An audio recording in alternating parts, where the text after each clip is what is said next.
Nostalgia hits different when you realize the monsters were never the scariest part. You know, everyone remembers season one of Stranger Things for the bikes, the walkie talkies, and that perfect hit of 80s nostalgia. But rewatching it now, what hit me wasn't the monsters, it was the guilt. The kind that creeps in when you're just trying to keep everything together. The mom guilt, the sibling guilt, the friend guilt, even the survivor guilt. It's like Hawkins is haunted, not just by the upside down, but by everything left unsaid. Joyce Byers broke me this time. She's working nights, holding on to her job, keeping the lights on, literally, and still somehow it's her fault. Will goes missing, and immediately the story becomes, where was she? That hit a nerve because that's the invisible contract of motherhood, right? You can do everything humanly possible and still feel like you weren't there enough. I've been there. That voice in your head whispering, you should have known, you should have seen, you should have done something, should have done more. Maybe Joyce isn't crazy. Maybe she's every mom trying to connect with the parts of herself she lost while holding everyone else together. Then there's Jonathan, the classic responsible one.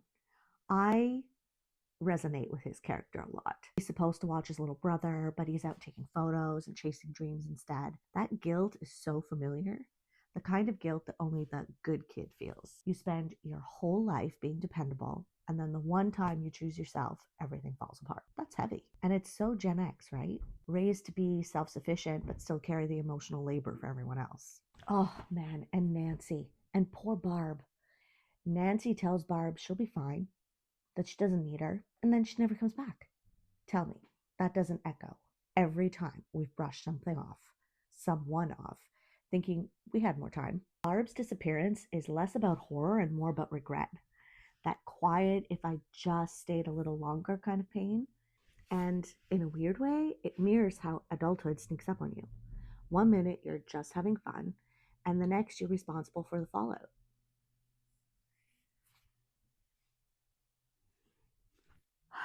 And Hopper. Hopper is the embodiment of adult guilt. He's numbed out, detached, clocking in, clocking out, until this case cracks him open. You can feel the ghost of his daughter in every scene. He's living proof that guilt doesn't go away, it just gets quieter until something forces you to face it. That's midlife in a nutshell. You think you've buried it, but one song, one smell, one rewatch, and suddenly you're stringing up metaphorical Christmas lights, trying to reconnect with who you were. So here's my sip and spill. I realized that nostalgia is never just about missing the past. It's about forgiving yourself for the years that you can't get back. Stranger Things season one made me think about all the little things that I still carry guilt for. The missed bedtime stories, the time I chose work, the friends I let drift. But maybe guilt isn't proof that we failed. Maybe it's proof that we still care. So, yeah, maybe the upside down is just the place where all of our unresolved feelings live. And every now and then, something breaks through to remind us we're still human, showing us the parts of ourselves we still haven't forgiven. Because sometimes the monsters are scary, but the hair is scarier. But now, let's swing the pendulum all the way back to the fun stuff: the neon, the hair, the phones, the way Hawkins looks like it's permanently stuck in a Polaroid, and that first moment when Eleven steps into the living room wearing Mike's oversized shirt, and you think, oh my God, this is E.T. all over again. That's the thing. Season one didn't just set the 80s, it romanticized the parts that we actually want back. Do you remember how long it took to call someone in the 80s? That spiral cord wrapped around every kitchen chair, the phone that lived on the wall, and when it rang, everyone in the house yelled, "Got it!" Watching Stranger Things, those phones feel like supporting characters. The sound alone makes me nostalgic for a time when you couldn't ghost anyone. You just weren't home. It's funny. Now we panic if someone doesn't text us back in 5 minutes. 5 seconds. Back then, if your friend didn't answer, you just rode your bike over to their house and knocked on the door. Speaking of bikes, that bike riding, flashlight through the woods sequence, straight out of ET. And it hits this part of your brain that remembers adventure feeling possible. There's something beautiful about the fact that these kids believe they can actually fix things, that friendship and a plan are enough. No GPS, no Google, just courage and bad flashlights. I think that that's what a lot of us miss, being in motion instead of in constant contact. Now the hair. The Farrah Fawcett meets feathered mullet situation that somehow everyone thought was attractive. And Nancy Wheeler's bangs deserve their own Emmy. Everything was just more. More mouth, more mousse, more plaid, more denim. Even the monsters had better volume. And I love that Stranger Things didn't make fun of it. They treated 80s fashion like folklore. It's ridiculous and reverent at the same time. Watching those chunky TVs and flickering lamps made me realize we used to gather around one screen. Now we all watch different things in different rooms on different devices. In Hawkins, when something weird happened, everyone ended up in the same living room, arguing, coding, panicking together. Maybe that's why nostalgia hits so hard. It's not just about the objects, it's about togetherness.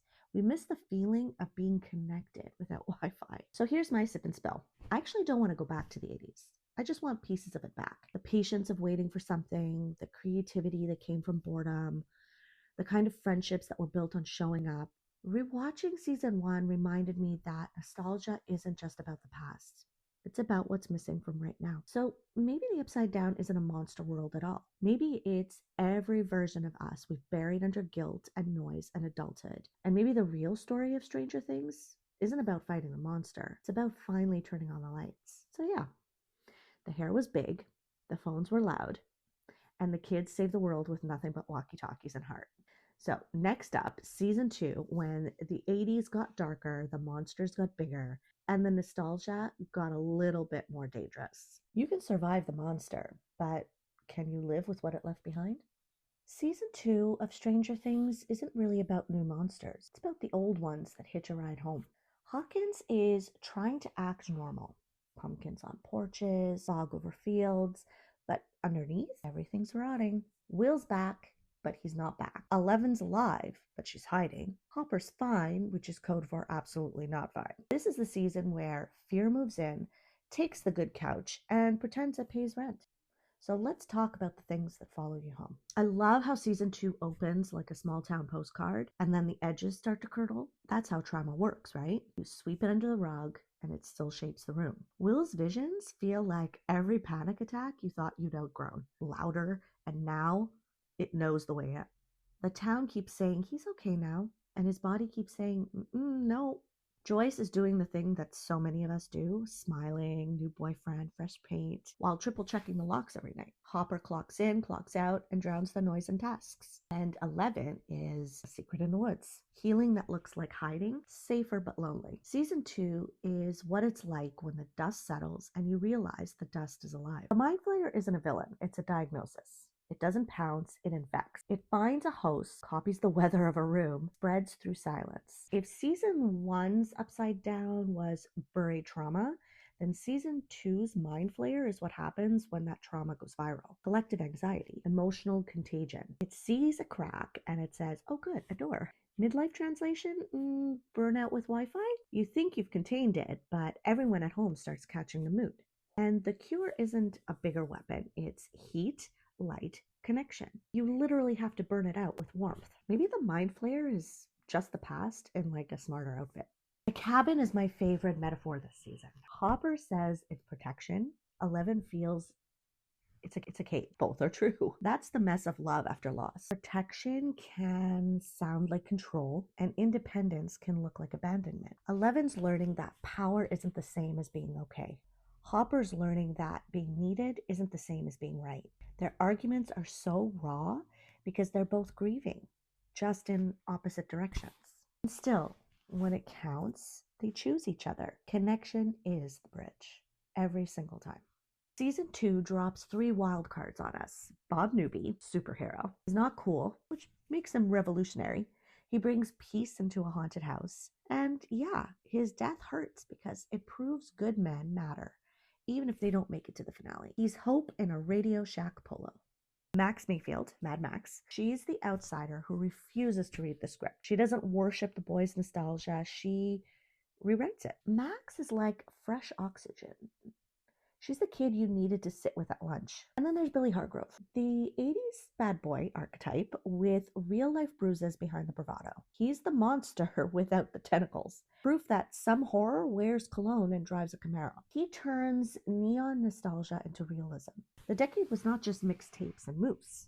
Together they push Hawkins forward. Softness, new perspective, and the cost of inherited rage. Remember when summer break meant freedom?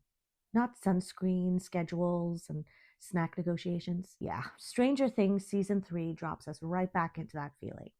That perfect, sweaty, sun-drenched summer of 1985, where your biggest problem was who was allowed in your basement fort, or who you might accidentally fall in love with. We're kicking off Season 3, and trust me, this one smells like mall popcorn, grape lip snackers, and pure 80s chaos. So, it's 1985 in Hawkins, and the monsters aren't the only thing waking up. Hormones are too. Eleven and Mike are officially in the Makeout Olympics. Hopper's losing his mind, and poor Joyce is still holding it together with Radio Shack batteries and trauma. But let's talk about the real star of the season, the Starcourt Mall. If you grew up in the 80s or 90s, you know the mall wasn't just a place, it was church. You went there to worship Orange Julius, walk laps with your friends, and pretend you didn't care who you ran into. There's this perfect scene where the kids are just wandering. No agenda, no phones, just neon lights, Cinnabon smells, and that weird fake freedom you only had between childhood and adulthood. Remember that? When hanging out somewhere counted as a plan? I miss that kind of boredom. Because now hanging out means 3 DMs, a calendar invite, and a rain check. Starcourt was the last great temple before Amazon Prime ruined our wandering spirit. All right, so let's get on it. The real horror of Season 3 isn't the Russians or the Mind Flayer. It's the friendship drift. Will just wants to play D&D like old times. And everyone's busy making out or growing up. And that look on his face when they laugh him off, that's every adult who's tried to revive a dying group chat. It's the ache of realizing the people you love aren't in the same season anymore. And there's no monster to blame for it. You can feel the puberty panic, this tension between childhood comfort and the pull towards independence. And honestly, that's midlife in a nutshell. We are all Will Byers at some point, holding on to old magic while everyone else moves on. Friendships evolve, malls close, people ghost you in real life and in the upside down. And the best we can do is keep showing up with the walkie-talkie, hoping someone still answers. Dustin comes back from camp with a girlfriend, allegedly, and immediately ropes Steve into decoding Russian transmissions between ice cream ships. It's Spy Kids meets Cold War Panic meets please don't melt the chocolate chips again, Steve. And look, this subplot, chef's kiss, because every great coming-of-age story needs one summer job that teaches you the meaning of life. Mine involved polyester uniforms, a broken cash register, and customers who said, smile more. If you know, you know. Let's talk Hopper. The man is unraveling. Not from monsters, but from fatherhood. And it's so real, that desperate need to protect someone who's already growing beyond you. There's a scene where he's trying to have the talk with Eleven and Mike, and it's awkward, funny, heartbreaking, all at once, because love makes you ridiculous. Whether it's parenting, partnership, or letting go of the past, you end up pacing in your cabin, rehearsing speeches that never come out right. And that's what I love about Stranger Things. Beneath the monsters and the nostalgia and the mall mayhem, it's really about loss. The loss of simple summers, friendships, of versions of ourselves we can't get back.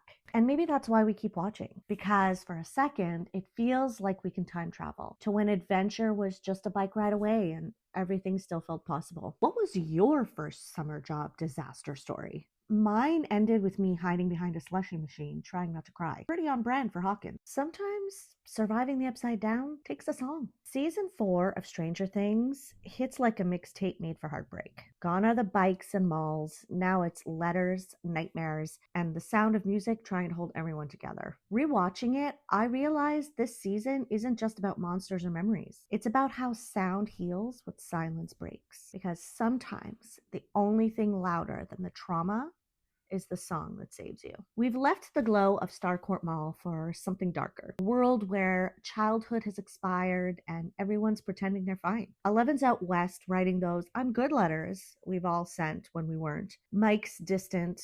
Will's drifting. Joyce is decoding emotional Morse code from across the country. That's adulthood in a nutshell, right? Still fighting monsters, they just look more like anxiety and guilt now. But season 4 gives us a clue early on. When words fail, the right sound saves us. Every radio, every Walkman, every mixtape becomes a lifeline. Enter Eddie Munson, the patron saint of misfits and metalheads. He's loud, weird, fearless, and exactly what Hawkins needed. When he plugs in that guitar later, shredding Metallica like a war cry, it's not rebellion, it's resurrection. Eddie proves that music doesn't just heal, it helps. It gives chaos a beat you can survive to. And maybe that's why his finale hurt so much, because the sound that once saved him can't drown out the silence he leaves behind. And then there's Max, the headphones, the song, the sky cracking open. It's not just iconic, it's spiritual. Vecna drags her into her guilt, and she fights back with music. The one language trauma can't corrupt. That's the heartbeat of season 4. Music is medicine. The idea that healing isn't about forgetting. It's about finding your frequency again. For Max, it was Kate Bush. For us, it might be something else. A song, a smell, a moment that reminds us you're still here. Across the world, Hopper is freezing in a Russian prison. Joyce is still decoding clues like it's her day job, and somehow their hope stays alive. They don't have music, but they have faith, that sound in your head that says, keep going. It's the same rhythm as a heartbeat, steady, quiet, and defiant. Every escape scene in this season is scored like a love song to survival. So here's my sip and spill. Season 4 made me realize that music is therapy for the parts of us talk can't reach. Every generation has its own Vecna, grief, depression, burnout, and everyone. Let's start again. So here's my sip and spill. Season 4 made me realize that music is therapy for the parts of us talk can't reach. Every generation has its Vecna, grief, depression, burnout, and every one of us has a song that pulls us back from it. For me, it's the music that reminds me of motion, that teenage belief that I could outrun anything with a good beat and a bike. For you, it might be something else. So here's the question. When life starts to feel like the upside down, what's the sound that saves you? Because maybe the real lesson of Stranger Things is that music isn't background noise. It's the map back to yourself. Season 4 is the year that Hawkins grew up, and so did we. The kids aren't kids, the music isn't just nostalgia, and the monsters aren't make-believe. But as long as there's a song that connects us to who we were, there's hope. So turn it up, play it loud, and when you hear that first note, remember, you're still here.